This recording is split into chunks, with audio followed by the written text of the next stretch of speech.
la carretera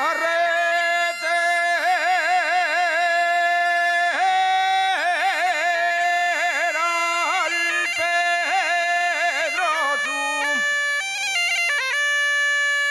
la carretera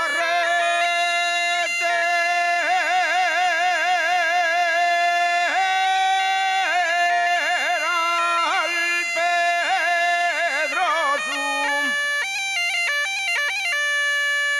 y es muy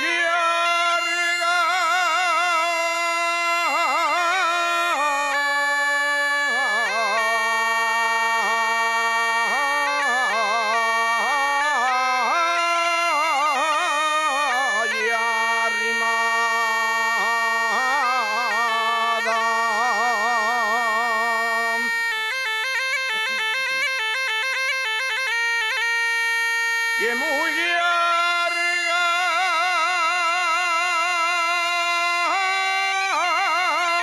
y arrimada. Cuando me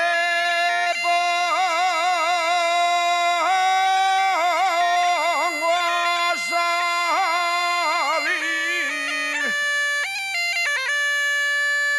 no me acuerdo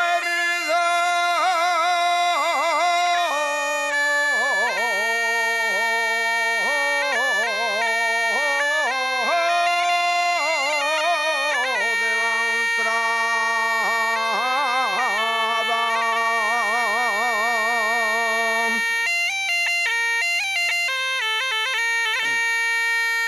El que tiró la portiella,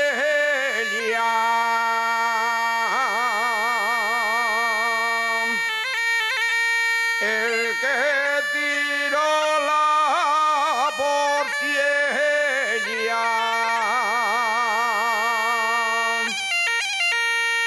y al